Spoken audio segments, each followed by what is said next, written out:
Hi friends, welcome back to critic comics. ఈ వీడియోలో మనం డెడ్పూల్ అండ్ వుల్వరిన్ ఆల్టర్నేట్ ఎండింగ్ గురించి డీటెయిల్గా తెలుసుకుందాం. మూవీలో గ్యాంబిట్ని వాయిడ్ నుంచి రెస్క్యూ చేసినట్టు ఒక సీన్ని రాయన్ రెనాల్డ్స్ తన ఇన్స్టాగ్రామ్ అకౌంట్లో పోస్ట్ చేశాడు. డెడ్పూల్ అండ్ వుల్వరిన్ పోస్ట్ క్రెడిట్ సీన్లో టీవీఏ మానిటర్స్లో వన్ ఆఫ్ ది మానిటర్స్లో ఈ సీన్ ఉందని మెన్షన్ చేశాడు. ఇన్ కేస్ ఆ క్లిప్ని మిస్ అయి ఉంటే ఇప్పుడు ప్లే చేస్తున్నా చూడండి.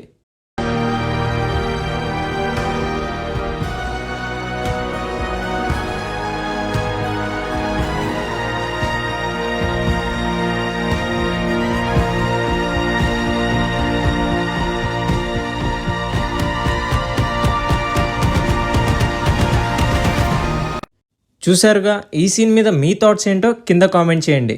ఇప్పుడు గ్యాంబిట్ని రెస్క్యూ చేసింది ఎవరో అండ్ గ్యాంబిట్ ఏ యూనివర్స్లో ఉండొచ్చో మనం డీటెయిల్గా బ్రేక్ డౌన్ చేసి తెలుసుకుందాం. సో లేట్ లేకుండా మన ఛానల్ని సబ్స్క్రైబ్ చేసుకోండి అండ్ అప్డేట్స్ కోసం నోటిఫికేషన్స్ని ఆన్ చేసుకోండి. సీన్ స్టార్టింగ్లో కెసండ్రా నోవా ఫాలోవర్స్ డెడ్ బాడీస్ మధ్య గ్యాంబిట్ నడుచుకుంటూ వెళ్ళడం మనం చూడొచ్చు. వీళ్ళందరినీ చంపింది బ్లేడ్, ఎలక్ట్రా, గ్యాంబిట్ అండ్ X-23 అని కూడా మనకు తెలుసు. అయితే ఇక్కడ చాలా మందికి ఉన్న డౌట్ ఏంటంటే ఓన్లీ గ్యాంబిట్ మాత్రమే ఉన్నాడు, బట్ ఎలక్ట్రా, బ్లేడ్ అండ్ X-23 ఎక్కడ ఉన్నారని చాలా డౌట్స్ వచ్చాయి. అయితే మూవీ ఎండింగ్లో X-23 డెడ్పూల్ అండ్ వుల్వరిన్తో పాటు 10,005 యూనివర్స్లో ఉండటం మనం ఆల్రెడీ చూసాం. ఎలాగో X-23ని వుల్వరిన్తో పాటుగా 10,005 యూనివర్స్లో ఉండటాన్ని టీవీఏ అలౌ చేశారు కాబట్టి బ్లేడ్ అండ్ ఎలక్ట్రాని వాళ్ళ ఓన్ యూనివర్స్కి పంపిండొచ్చు. అందుకే ఇక్కడ ఓన్లీ గ్యాంబిట్ మాత్రమే ఉన్నాడు. ఇక్కడ డెడ్ బాడీస్ మధ్య గ్యాంబిట్ నడుచుకుంటూ వెళ్తున్నప్పుడు ఏదో సౌండ్ వినిపించడంతో అతను వెనక్కి తిరిగి చూస్తే ఒక పోర్టల్ కనిపిస్తుంది. దీన్నే మన డెడ్పూల్ కామెడీగా మార్వెల్ స్పార్కిల్ సర్కిల్ అని పిలుస్తాడు. మనం తెలుసుకోవాల్సిన ఇంకో ఇంపార్టెంట్ విషయం ఏంటంటే X-23ది ఒరిజినల్గా ఫ్యూచర్లో లోగన్ చనిపోయిన 10,005 యూనివర్సే.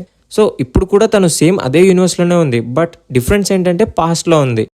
అఫీషియల్గా ఎలాంటి స్టేట్మెంట్స్ లేకపోయినా కూడా చాలామంది ఇదే అనుకుంటున్నారు. ఏదైతే ఏముంది, మొత్తానికి వుల్వరిన్ అండ్ X-23 మళ్ళీ రీయూనైట్ అయ్యారు, అది చాలు. So coming to the point, ఇక్కడ గ్యాంబిట్ ఒక్కడే ఎందుకున్నాడంటే అతను యాక్చువల్గా తిరిగి వెళ్ళడానికి ఒక పర్టికులర్ ఓన్ యూనివర్స్ అనేదే లేదు. ఈవెన్ మూవీలో మేబీ నేను ఇక్కడే వాయిడ్లో పుట్టానేమో అని గ్యాంబిట్ జోక్ చేయడం కూడా మనం చూసాం. ఇలా క్లారిటీ లేకపోవడానికి మెయిన్ రీజన్ గ్యాంబిట్ మూవీ రాకపోవడమే. యాక్చువల్లీ గ్యాంబిట్ మూవీని తీయాలని ముందనుకున్నారు, కానీ డిజ్నీ అండ్ ఫాక్స్ స్టూడియోస్ మధ్య జరిగిన డీల్ వల్ల ఆ ప్రాజెక్ట్ క్యాన్సిల్ అయింది. ఈవెన్ కెవిన్ ఫైగి కూడా గ్యాంబిట్ మూవీని తీయాలనుకున్నాడు, కానీ ప్రజెంట్ MCU ప్లాన్స్లో ఆ మూవీ ఎక్కడ ఫిట్ అవుతుందో అర్థం కాక ఆ మూవీని తీయలేకపోయారని చానింగ్ టాటమ్ చెప్పాడు.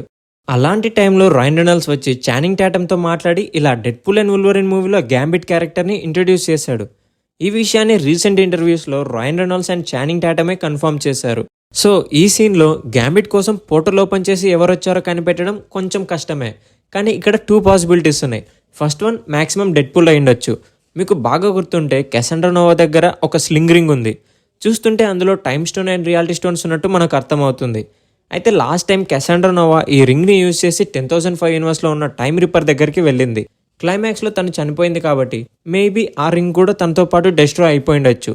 ఆర్ఎల్స్ ఆ రింగ్ అక్కడే పడిపోయి ఉంటే డెఫినెట్లీ డెడ్పూల్ దాన్ని తీసుకొని ఉండొచ్చు. ఎందుకంటే డెడ్పూల్ 2 మూవీ పోస్ట్ క్రెడిట్ సీన్లో కూడా డెడ్పూల్ ఇలానే చేస్తాడు. కేబుల్ టైం ట్రావెలింగ్ డివైస్ని తీసుకొని డెడ్పూల్ పాస్ట్లోకి వెళ్ళి కొన్ని చేంజెస్ని చేస్తాడు. కాబట్టి ఇప్పుడు కూడా ఇంత మంచి ఛాన్స్ని డెడ్పూల్ మిస్ చేసుకుంటాడని నేను అనుకోవట్లేదు. మూవీని మనం బాగా అబ్జర్వ్ చేస్తే గ్యాంబిట్ క్యారెక్టర్ని డెడ్పూల్ చాలా లైక్ చేస్తాడు. రాయన్ రెనాల్డ్స్ కూడా చానింగ్ టాటమ్ని గ్యాంబిట్గా ఎలా ఇంట్రొడ్యూస్ చేశాడంటే స్టోరీ వైజ్గా చూసినా లేదా కంటిన్యూటీ వైజ్గా చూసినా MCUలో గ్యాంబిట్ ఎంటర్ అవ్వడానికి పాసిబుల్ అయ్యే విధంగా ఇంట్రొడ్యూస్ చేశాడు. ఈవెన్ కెవిన్ ఫైగి కూడా ఈ ఐడియా బాగుందని యాక్సెప్ట్ చేశాడు. దీనివల్ల ఇప్పుడు గ్యాంబిట్ని మనం ఫ్యూచర్లో చూసే ఛాన్స్ కూడా పాసిబుల్ అయ్యింది. ఇక్కడ పాయింట్ ఏంటంటే ఇదంతా పాసిబుల్ అయ్యింది రాయన్ రెనాల్డ్స్ వల్లే కాబట్టి లాజికల్గా ఆలోచిస్తే అప్పుడు డెడ్పూల్ స్లింగ్ రింగ్ని తీసుకొని గ్యాంబిట్ని తన యూనివర్స్కి తీసుకొని రావాలనుకోవడం పర్ఫెక్ట్గా సెట్ అవుతుంది. ఎందుకంటే మూవీ ఎండింగ్లో వాయిడ్లో తన ఫ్రెండ్స్ ఉన్నారు, వాళ్ళని సేవ్ చేయమని డెడ్పూలే టీవీతో చెప్తాడు. సో ఎలాగో గ్యాంబిట్కి తనకంటూ ఓన్ యూనివర్స్ లేదని డెడ్పూల్కి తెలుసు కాబట్టి అప్పుడు డెఫినెట్లీ ఆ రింగ్ని యూజ్ చేసి గ్యాంబిట్ని వాయిడ్ నుంచి తన 10,005 యూనివర్స్కి తీసుకొని రావాలని డెడ్పూల్ అనుకునిండొచ్చు. లేదు, ఆ రింగ్ డిస్ట్రాయ్ అయిపోయిందనే అనుకుందాం. అప్పుడు either Wong or Doctor Strange గ్యాంబిట్ని సేవ్ చేసి మన మెయిన్ టైమ్ లైన్ లోకి తీసుకురావాలని అనుకునిండొచ్చు. ఎందుకంటే డెడ్పూల్ అండ్ వుల్వరిన్ మూవీలో టీవీఏ డెడ్పూల్ ని మెయిన్ సీక్రెట్ టైమ్ లైన్ లో ఉండాలని అనుకున్నారు. ఈవెన్ పారాడాక్స్ కూడా డెడ్పూల్ కి సీక్రెట్ టైమ్ లైన్ లో ఏదో పర్పస్ ఉందని, అందుకే తన సుపీరియర్స్ డెడ్పూల్ ని సీక్రెట్ టైమ్ లైన్ కి తీసుకెళ్లమన్నారని మూవీలో చాలా సార్లు మెన్షన్ చేశాడు. ఎలాగో వాళ్ళు టైమ్ లైన్స్ ని ప్రూవ్ చేయట్లేదు కాబట్టి సీక్రెట్ టైమ్ లైన్ ని ప్రొటెక్ట్ చేయడంలో హెల్ప్ అయ్యే విషయాల్లో టీవీఏ కూడా ఇన్వాల్వ్ అవుతారని ఇక్కడ క్లియర్గా అర్థమవుతుంది. సో మేబీ లోకి టీవీఏతో డెడ్పూల్ని సీక్రెట్ టైమ్ లైన్లోకి తీసుకెళ్లమని ఆర్డర్ చేసిండొచ్చు. అండ్ అందుకే టీవీఏ డాక్టర్ స్ట్రేంజ్తో కానీ లేకపోతే వాంగ్తో కానీ ఈ విషయం చెప్పిండొచ్చు. లోకి ఎలాగో డిఫరెంట్ టైమ్ లైన్స్ ని ఇప్పుడు మానిటర్ చేయగలడు కాబట్టి, అండ్ ఈవెన్ తన మ్యాజిక్ కూడా చాలా పవర్ఫుల్ కాబట్టి ఏ యూనివర్స్ లో ఎవరితోనైనా మాట్లాడే power తనకుంది.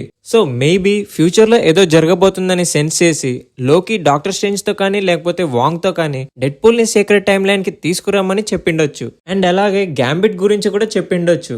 Multiverse of Madness movie post credit scene లో డాక్టర్ స్ట్రేంజ్ క్లియాతో పాటుగా డార్క్ డైమెన్షన్ ఆర్ వేరే యూనివర్స్ కి వెళ్లిపోయాడు కాబట్టి గ్యాంబిట్ ని వాయిడ్ నుంచి తీసుకురావడానికి వెళ్ళింది మాక్సిమం వాంగ్ అయి ఉండొచ్చు. ఎవరు తీసుకొచ్చినా కానీ గ్యాంబిట్ వాయిడ్ లో మాత్రమే కాదు, బట్ ఒక యాక్చువల్ టైమ్ లైన్ లో యాక్చువల్ యూనివర్స్ లో ఉండబోతున్నాడని క్లియర్ గా అర్థమవుతుంది.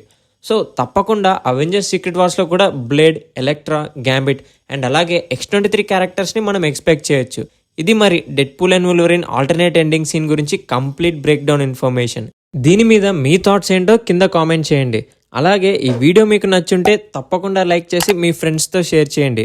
అండ్ ఇలాంటి ఇంట్రెస్టింగ్ న్యూస్ కోసం మన ఛానల్ని సబ్స్క్రైబ్ చేసుకోండి. మళ్ళీ ఇంకో ఇంట్రెస్టింగ్ న్యూస్తో నెక్స్ట్ వీడియోలో కలుద్దాం. అంతవరకు నేను మీ క్రాటోస్ సైనింగ్ ఆఫ్.